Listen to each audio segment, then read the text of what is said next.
Good morning, everyone. My name is Mark Peralivas, and that rhymes with For All of Us, and I'm the People's Party candidate for the Guelph riding for the October 21st federal election. I hope you vote for me. I've got some updates for you, and I'm going to show you with data that a carbon tax doesn't reduce emissions. It doesn't reduce emissions. It doesn't work, and I'll get there. But first, I just want to show you and give you a quick update. Last night, I was at the Guelph Chamber debate, and it was wonderful. Thank you to Shakiba for a wonderful job moderating. Thank you to the other candidates. We were all very respectful. It was an excellent exchange of ideas.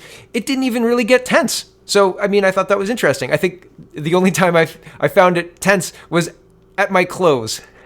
And, well, personal responsibility is a thing, and it's a core tenet of the People's Party of Canada. So I stand by what I said. The federal government's job is not to make sure you're successful. A federal government's job is to make sure that the table is set and the opportunities are plentiful so that when you choose to engage with them, you can be successful. But success is your choice, not the federal government's choice. So that is what I was trying to say, and I hope that came across.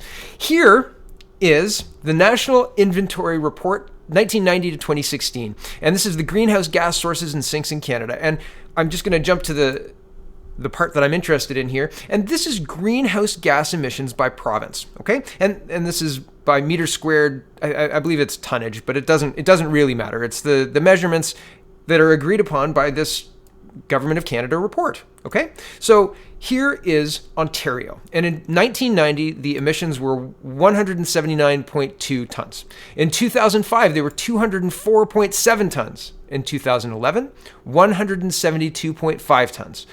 2012, 169. 2013, 168. 2014, 165.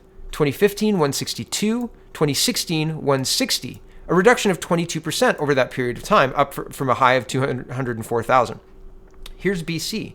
In 1990, it was 51.1 tons, or the metric tonnage that we're talking about, right?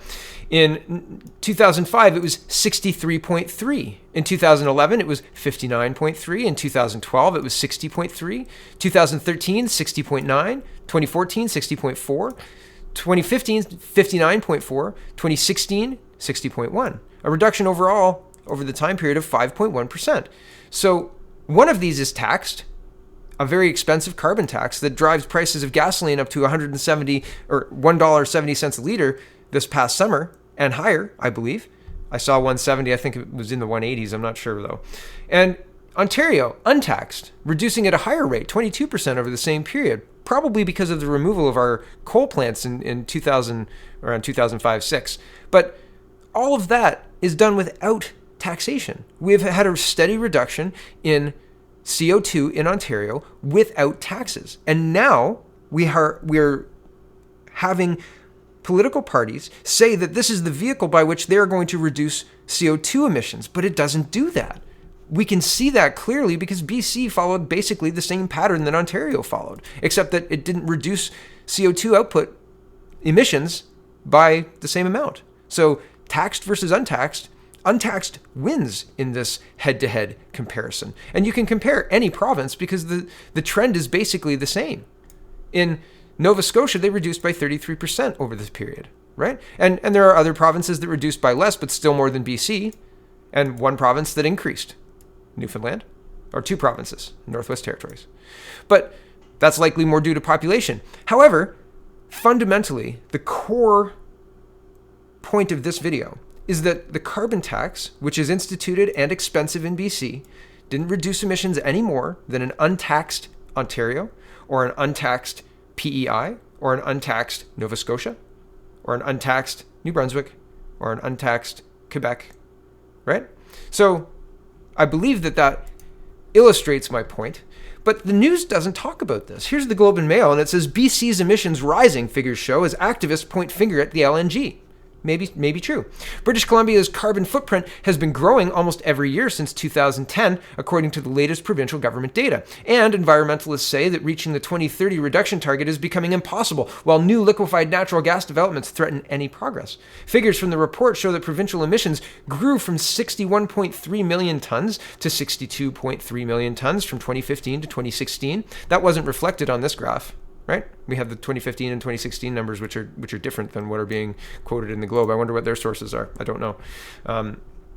Emissions have also been trending upward since 2010, excluding a small decrease in 2014. That bears out.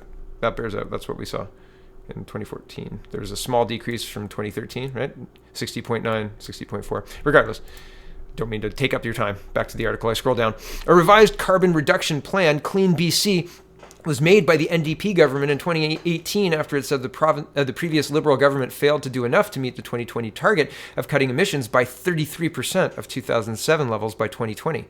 The latest figures show that BC has reduced its carbon footprint by only 2.2% since 2007. The new plan aims to reduce emissions by 40% of 2007 levels by 2030, the equivalent of reducing emissions to 38 million tons. Okay, so 38 million tons. That's less than the 1990s by quite a lot, right? I mean, it's incredible. Where's BC? 38 million tons. In 1990, it was 51.1 million tons. Is that even a realistic target considering the track record for carbon taxes over the last decade? Really? Do you think so? Because I believe I've illustrated pretty clearly that taxes or no taxes, the carbon output of the CO2 emissions remain the same. So until I see some evidence that a carbon tax actually reduces emissions, I would rather not pay this expensive tax, which increases costs on businesses, which increases costs on the poorest Canadians, which increases costs on everyone, on everywhere, on everything. Really? Is this something that we want to pay in Canada? It doesn't make sense to me. And the data backs me up. Thanks for watching, everybody. Don't forget to vote. My name is Mark Per All of Us. That rhymes with For All of Us, and I'm the Guelph candidate for the October 21st federal election.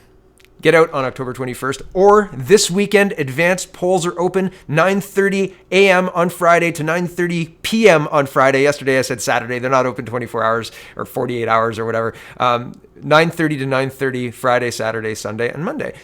Wild, right? Happy Thanksgiving. Get out and vote. Thanks for watching, and have a wonderful, wonderful day.